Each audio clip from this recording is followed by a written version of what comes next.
legendary musician and co-founder of Van Halen, Eddie Van Halen, has died. He was the king of six strings, the architect of a new guitar era, and the quiet storm behind rock's loudest anthems. But behind the blinding lights and roaring crowds, Eddie Van Halen lived a life few truly understood. Fame didn't protect him, it exposed him. While fans saw a smiling genius on stage, offstage he wrestled with demons that no guitar could drown out. This isn't just a story about rock music, it's about betrayal, broken bodies, and a legacy now locked in silence. Why did the band that changed rock forever implode from within? And why is one simple request still preventing Eddie's full story from ever being told? And what it leaves unsaid may say the most. Roots of genius. Eddie Van Halen's roots trace back to Nijmegen, Netherlands, where he was born into a family marked by both musical talent and cultural complexity. His father, Jan Van Halen, was a Dutch jazz musician, while his mother, Eugenia, was of Indonesian descent. This mixed heritage made the Van Halen family a target of racial prejudice in post-war Europe. Even as a child, Eddie was no stranger to the quiet but painful sting of discrimination, often facing unkind stares and slurs that marked him as an outsider in his own homeland. In 1962, the family made a bold move to the United States, seeking a better future despite having little money and no command of English. They settled in Pasadena, California, but life as new immigrants came with fresh challenges. Eddie and his older brother Alex were frequently bullied at school, not only because they didn't speak English, but also because of their Asian heritage. At a time when the civil rights movement was just gaining ground, cultural acceptance was far from the norm. The Van Halen brothers were often ridiculed for their accents, clothing, and appearance, creating a sense of deep alienation during their formative years. During this time, however, music gradually became both his sanctuary and identity. His father, a classically trained clarinetist and saxophonist, was adamant that his sons learn from him a strong foundation in music. Both Eddie and Alex were registered for classical piano lessons as early as a child, and although they were unable to read the sheet music at first, the teachers were impressed by their natural tendencies to play by ear. It was not that this discipline was exceptional. It was just the point of endurance through the boys' lives in this world that mostly rejected them, offering themselves a sense of purpose and empowerment. Displacement and discrimination are hallmarks of Eddie's early life, all of which would serve to nurture rebellion into his musical spirit. Although he later made it big as the shredder of electric guitar solos and the redefined sound of rock, it was these early experiences navigating cultural identity and finding refuge in sound that bore and nurtured the lifelong drive to express himself through music. For being a mixed-race immigrant in a foreign land, the tribulations gave Eddie Van Halen a very thick skin, but were also the embers of that fire he would shoot through each note he ever played. But just as Eddie found comfort in the keys, an unexpected twist at home would reroute his destiny and change the sound of rock forever. The accidental guitar god. Eddie Van Halen's journey to guitar greatness began not with 6 strings, but with piano keys. As young boys, Eddie and his brother Alex were enrolled in classical piano lessons by their father, Jan, a professional jazz musician who believed a solid foundation in music theory was essential. Eddie excelled quickly, even winning several local piano competitions despite not being able to read sheet music. Instead, he relied entirely on his ear, a gift that would later define his signature sound. Yet, even as he mastered the works of classical composers, Eddie felt confined by the rigidity of the genre, quietly craving the freedom to create rather than replicate. The turning point came when the boys swapped instruments. Initially, Eddie played the drums while Alex took guitar lessons. However, Eddie soon noticed Alex sneaking time on the drum set and outperforming him. In response, Eddie picked up Alex's guitar out of curiosity and never put it down. This serendipitous switch was the spark that ignited one of rock's most iconic careers. Almost overnight, Eddie became consumed by the instrument, spending countless hours alone in his room, developing muscle memory and pushing boundaries. He would fall asleep with the guitar on his chest, wake up, and continue playing. A single-minded dedication that foreshadowed his future innovation. This obsessive practice was not simply about learning chords and scales. This was chasing a sound that had yet to be invented. By then, Eddie had also discovered the Beatles. The melodies and energy struck chords within Eddie that classical music never could. The Fab Four opened Eddie's eyes to the possibilities of rock and roll, exploring new textures and tones. Instead of learning from the paper, Eddie began to experiment with bending strings, flipping switches, and tweaking hardware for a more personal and expressive electric voice. While his classical training had offered rules in its own way, the guitar liberated him to violate them. By the time he was a teen, Eddie was no longer just a student of the instrument. He had started to become a pioneer. He had no intention of copying his heroes. In fact, he wanted to overshadow them. What began as a cliched argument about the guitar between siblings became the genesis of a style that would change the entirety of rock guitar. Eddie's evolution from classically trained pianist to accidental guitar god is less a story of talent and more about a persistent curiosity, relentless work, and instinctive need to take the road less traveled. Rise of Van Halen. In the early 1970s, Eddie and Alex Van Halen were hungry young musicians playing backyard parties in Pasadena under the name Mammoth. The band was loud, raw, and searching for a voice that could match the Van Halen brothers' explosive musical energy. That voice came in the form of David Lee Roth, a flamboyant local singer whose access to a powerful PA system initially got him in the door. Though his vocal range was limited, Roth's showmanship was undeniable. Alongside bassist Michael Anthony, who brought solid musicianship and tight harmonies, the final lineup came together. Soon after, the band changed its name to Van Halen, at Roth's suggestion, believing it sounded more iconic and marketable.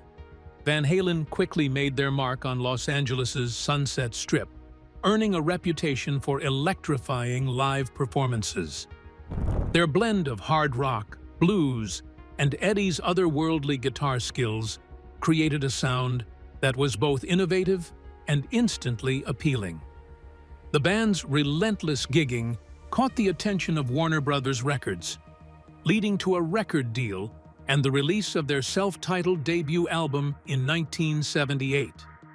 Propelled by tracks like Runnin' with the Devil and Eddie's groundbreaking solo Eruption, the album was a commercial and critical success, launching Van Halen into the upper echelons of the rock world almost overnight. The band was already having an undercurrent of tensions even behind the mask of real success.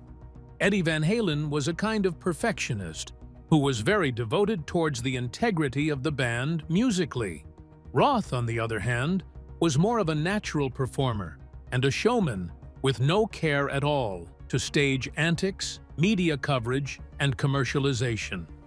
This clash in personalities and creative priorities installed as an undercurrent to the friction there was. While Roth's glitteriness did turn Van Halen into MTV concert darlings and party rock icons, for Eddie, however, in increasing bits, the music began to take a back seat behind the theatrics and ego. The more Van Halen excelled, the wider the chasm opened between Eddie and Roth. While Eddie was willing to change the musical style of the band by bringing in synthesizers and a new form, Roth clung to the traditional image of the band as wild rockers. But their creative differences were more than just aesthetic. They reflected two really different visions of the future of the band. Although this tension often produced some phenomenal music, it nevertheless planted the seeds of instability, which would someday threaten to unravel everything they built up to this point. It was the beginning of a tale of success that finally morphed into a ticking time bomb of conflicting ambition. Sonic Architect. Eddie Van Halen didn't just play the guitar, he redefined it. His most iconic innovation was the two-handed tapping technique, a method that allowed him to play rapid-fire note sequences previously thought impossible on a guitar. Though he didn't invent tapping outright, Eddie brought it to the forefront of rock music and made it his signature style. The technique exploded into public consciousness with the release of Van Halen's debut album in 1978, particularly on the instrumental track Eruption. Clocking in at just under 2 minutes, the solo stunned listeners and musicians alike, reshaping what people thought a guitar could do. But Eddie's creativity wasn't limited to how he played the guitar. It extended to how he built it. Frustrated with the limitations of off-the-shelf instruments, he constructed his own hybrid guitar, famously known as the Frankenstrat.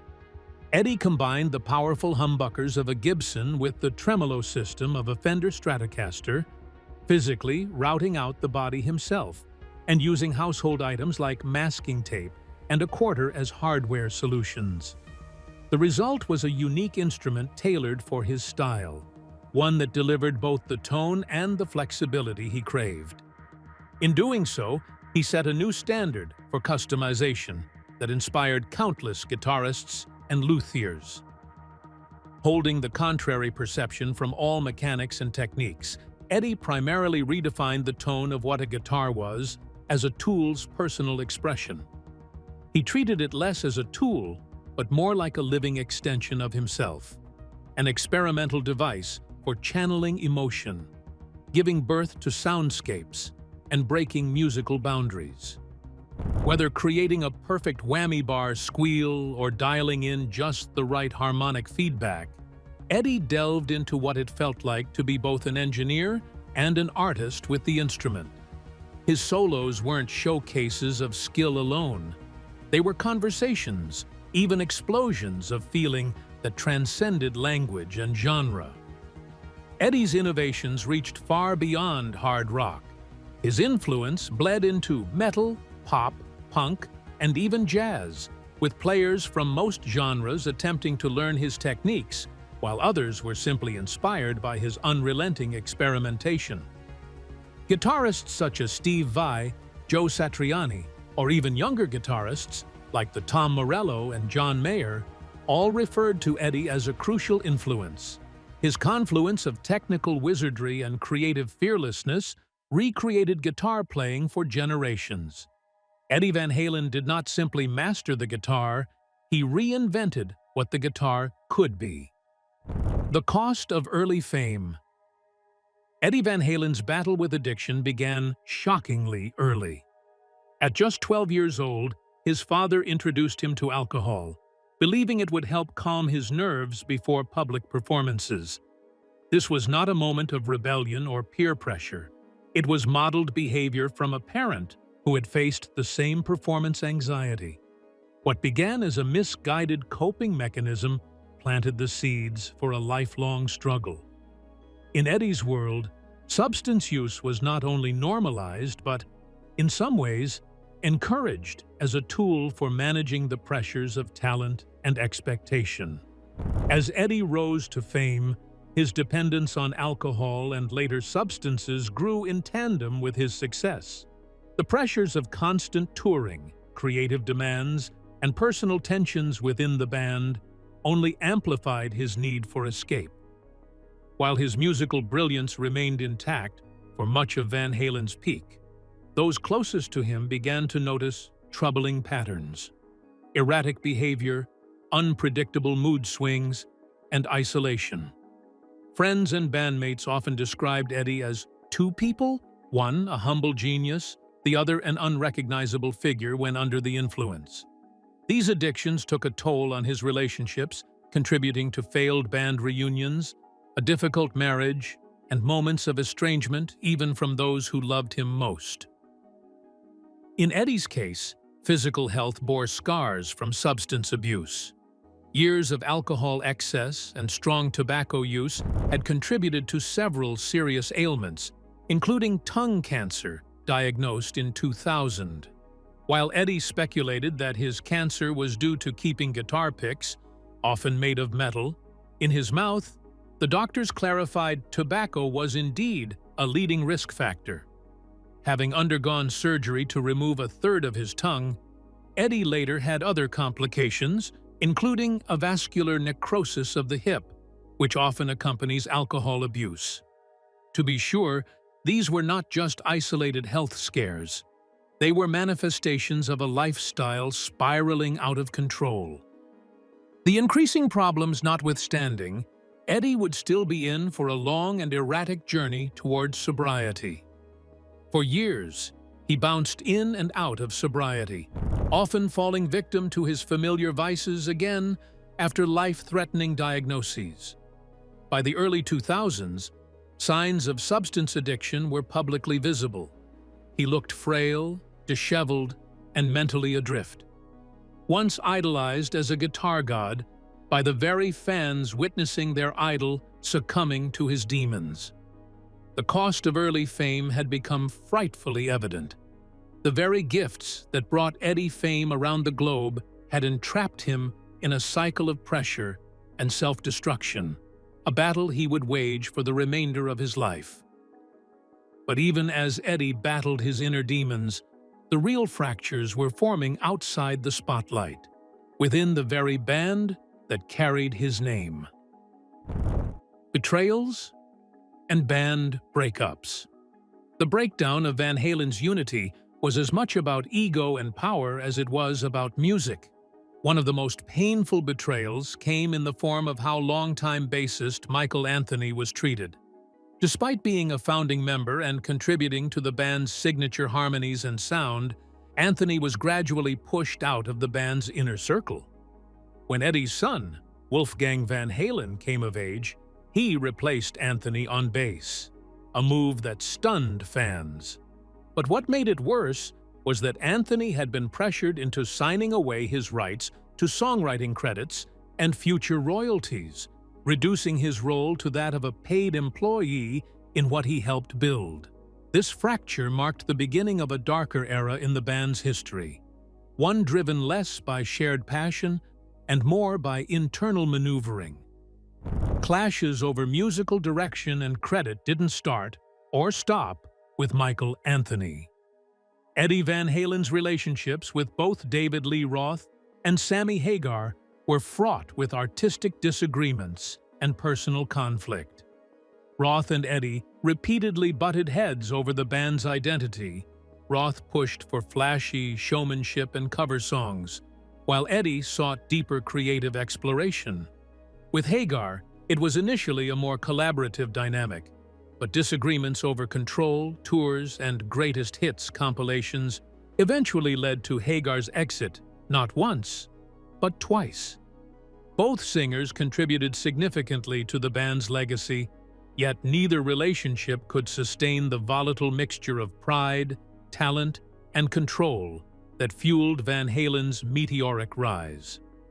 Such tensions were not only artistic, but were largely personal, and in some instances, lingered unresolved for decades. As of 2025, Sammy Hagar publicly claims that he has not spoken to drummer Alex Van Halen in over 21 years. Probably, according to Hagar, the estrangement goes back to the fact that Alex has a spinal injury, which prevents him from working, and his inability to handle the realization that others in the band are still performing without him. He's not a guitar player, not a singer. He was the drummer, he emphasized, as the difference between Alex and Eddie, Roth, or himself, stressing Alex's lack of creative control.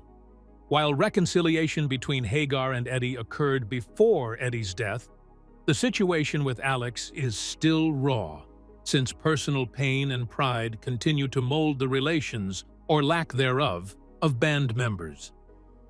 There would come a time when Van Halen became a legacy more of what could have happened than of reunion tours. What should have been a celebratory music event turned into a minefield of legal battles, bitterness, and fractured loyalties, filled with much public dispute, decades of silence, and internal rivalries. Hagar's statements in 2025 make clear that the scars remain fresh, despite all efforts to keep alive the music of the band through performances and tribute projects. Time didn't just ruin Van Halen. They had a trust deficit, unresolved issues, and the egos of men who once made magic together. Collapse and cancer. By the late 1990s, Eddie Van Halen's body was beginning to reflect the years of wear and self-neglect brought on by addiction, stress, and the relentless demands of his career. For years, he had endured worsening pain in his hip, a condition he initially brushed off to avoid interrupting his musical work.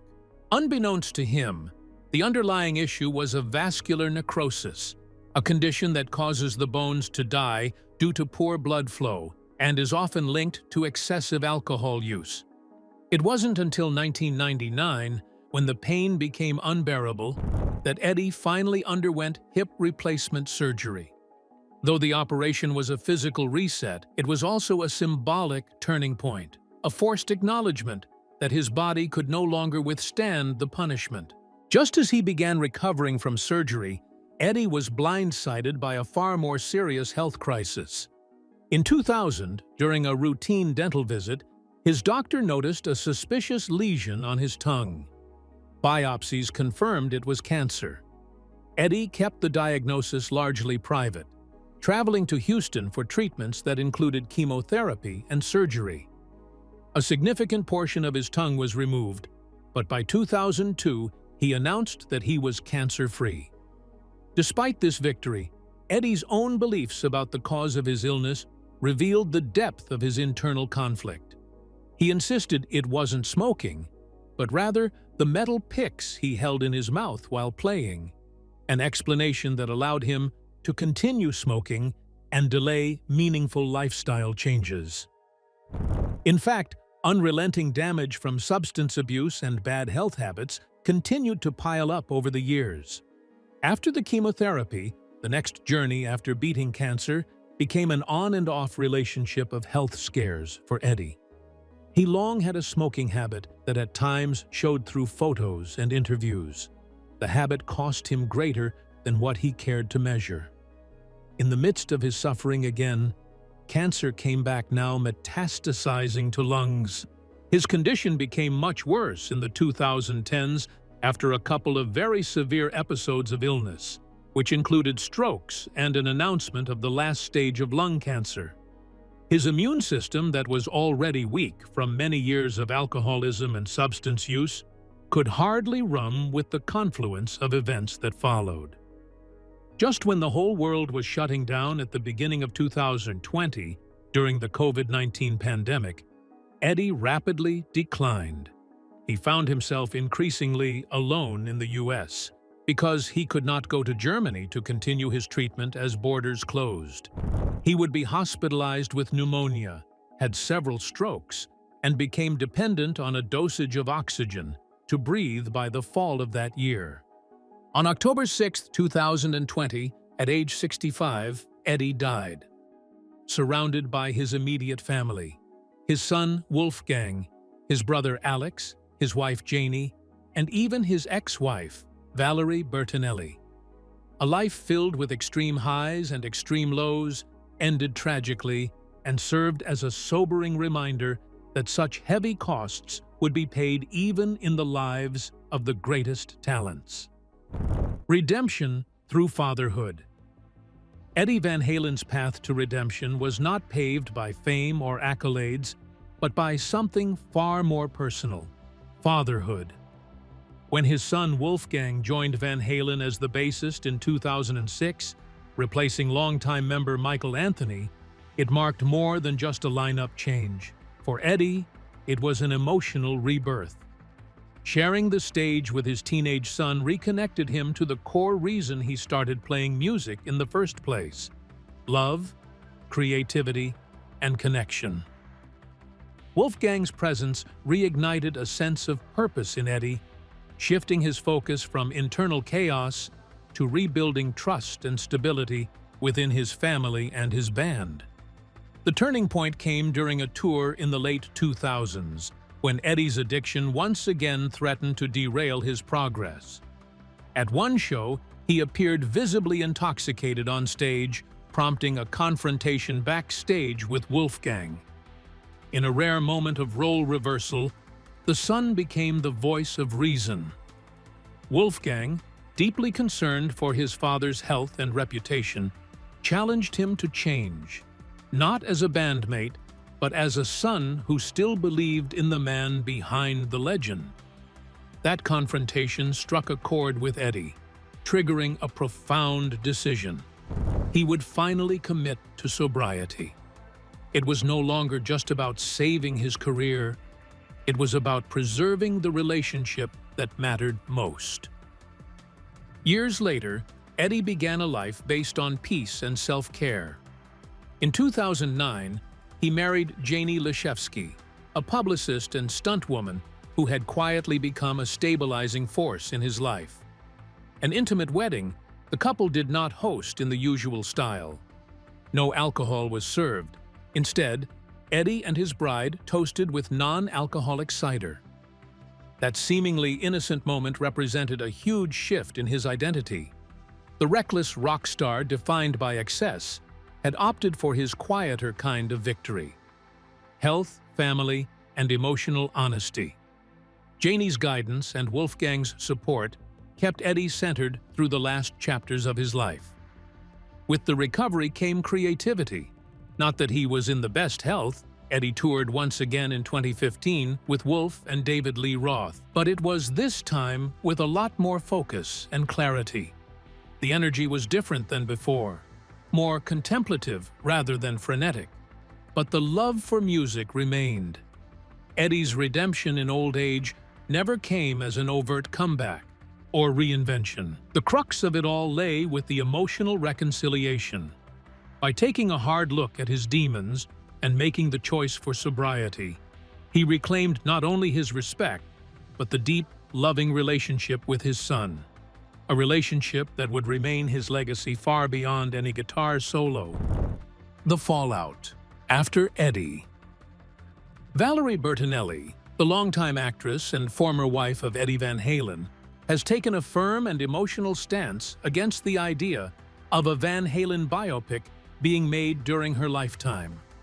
In recent interviews, she revealed that out of deep respect for Eddie's memory, she does not want to see his life turned into a scripted Hollywood story.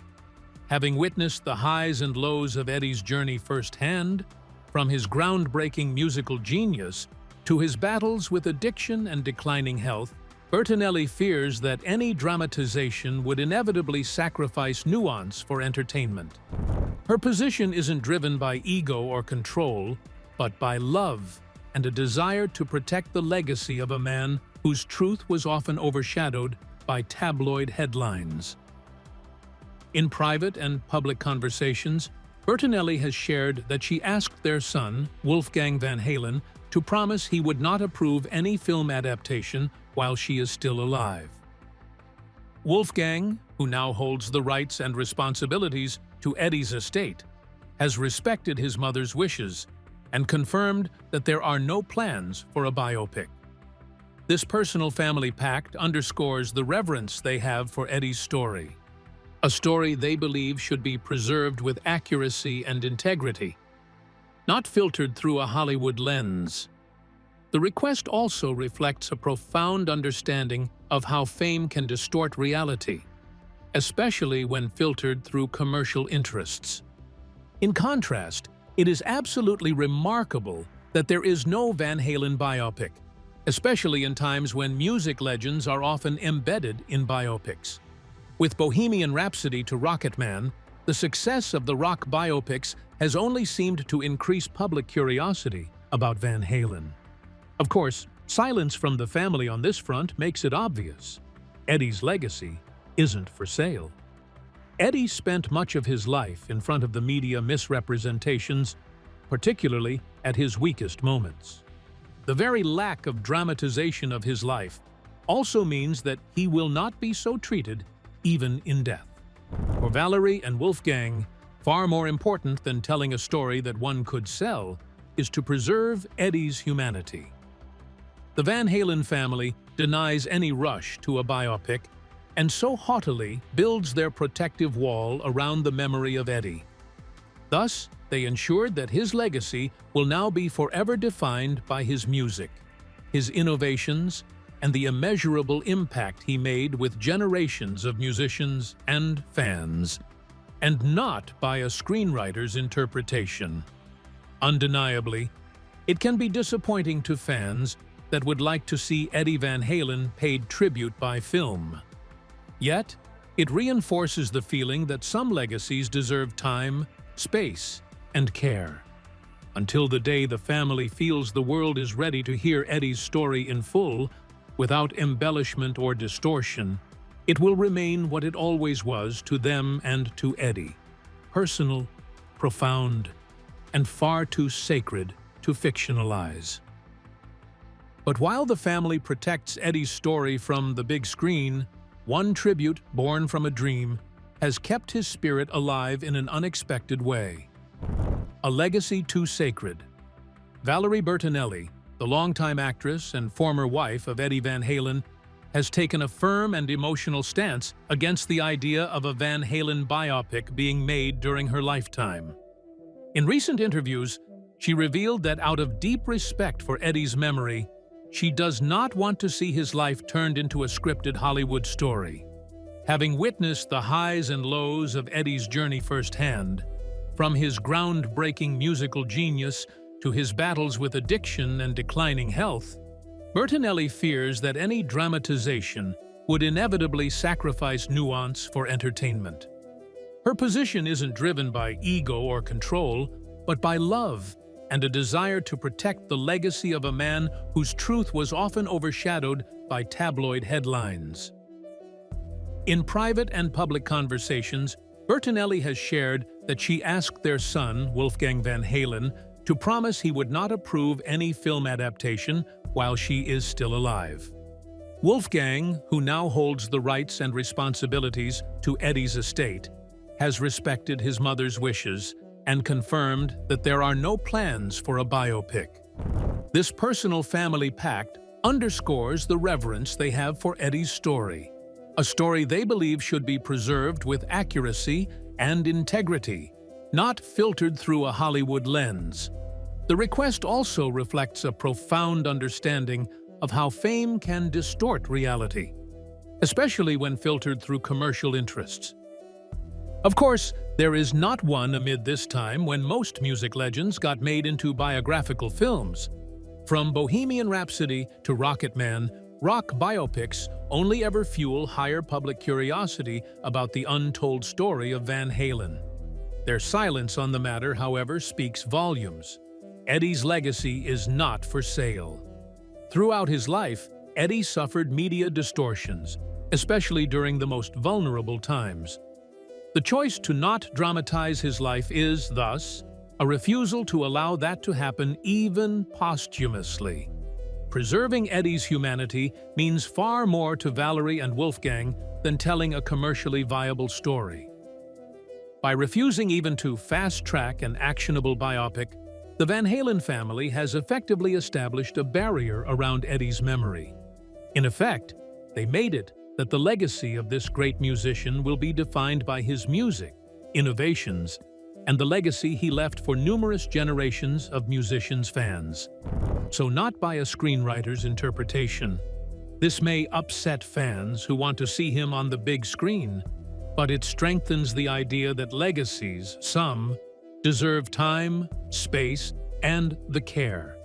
Till the day arrives that the family shall deem this world was ready to hear the full, unembellished, undistorted matter of Eddie's life, it will remain what it has always been to them: personal, profound, and far too sacred to fictionalize. If this story hit you like one of Eddie's solos, give it a thumbs up. Drop your thoughts in the comments. And don't forget to subscribe for more deep dives into rock legends. Ready for more? Click the next video on your screen now. You won't want to miss it.